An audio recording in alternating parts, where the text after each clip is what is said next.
tout le monde, ici Jean-François pour les Centres d'Animaux Nature. Aujourd'hui, on va faire une petite vidéo pour expliquer c'est quoi les étapes clés lors du départ d'aquarium. Quand on choisit que, bon, mais ça y est, on se lance dans la grande aventure de l'aquariophilie, on va avoir un aquarium à la maison. Premièrement, il faut regarder l'espace qu'on a à la maison. S'assurer que c'est un endroit où il n'y aura pas de contact direct de la lumière du soleil avec l'aquarium, parce que ça peut causer des problèmes d'algues. Bon, les algues en soi, c'est pas vraiment dangereux pour les poissons ou pour la vie dans l'aquarium, mais à l'œil humain, c'est pas agréable. Ça vous tente pas de laver un aquarium, alors on va éviter les algues le plus possible.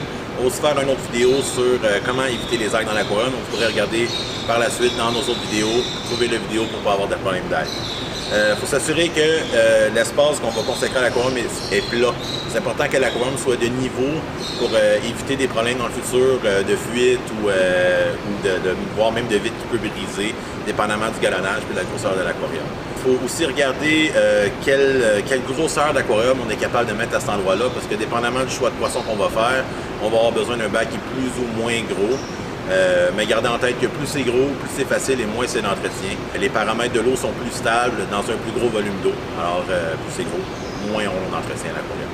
Donc, aussi, avec l'espace, l'endroit où vous allez mettre l'aquarium, juste vous assurer qu'il y a bien une prise de courant prêt, accessible, dans laquelle on va pouvoir mettre une power bar ou une multiprise. On va avoir plusieurs choses à brancher. Donc, la filtration, l'éclairage, peut-être un chauffe-eau, des pompes à air. Aussi à savoir sur quelle surface on va venir mettre l'aquarium.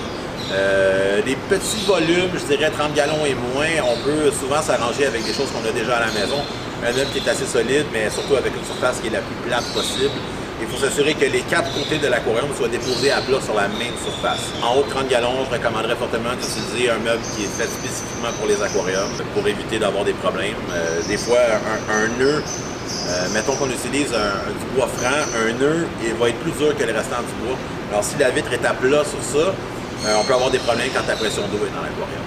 Un coup que tout ça est décidé puis qu'on sait où l'aquarium s'en va dans la maison puis la grosseur appropriée, il va falloir s'assurer qu'on a donc le bac dans lequel la vie va venir s'installer.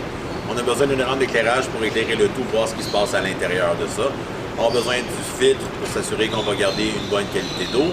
Le gravier, dans le fond, on a besoin de monter un décor et puis ça aide d'avoir un gravier pour être capable de placer les choses comme on veut. Puis ça aide aussi un petit peu avec la vie bactérienne dans l'aquarium. On a besoin d'un arrière-plan ou un background qu'on va coller derrière l'aquarium. C'est important de le faire avant de remplir l'aquarium, c'est très difficile à faire après. On a besoin peut-être d'un chauffe-eau, dépendamment du choix de poisson qu'on fait. Il y a des poissons qui tolèrent bien la température pièce. Plus souvent qu'autrement, les gens achètent des poissons tropicaux qui vivent environ à 26 degrés, des fois même plus. Alors un chauffe-eau est important. On a besoin d'un kit de test d'aquarium pour s'assurer qu'on cycle bien l'aquarium et qu'on vérifie bien les paramètres. On a besoin de nourriture. On a besoin d'un siphon qui va nous aider à faire des changements d'eau puis à nettoyer le gravier. On a besoin d'une puise, un filet pour attraper les poissons quand besoin est. Des éponges ou des grattoirs. Il y a un paquet de gadgets qui se vendent dans le magasin pour faire l'entretien des vitres d'aquarium, éviter qu'il y ait des algues. Et puis au moins une chaudière propre dans laquelle il n'y a jamais eu de produits chimiques, de produits nettoyants. Moi, je préfère fonctionner avec 2 chaudières, mais une, des fois, c'est suffisant. Alors, c'était mes conseils pour un bon départ dans l'aquariophilie.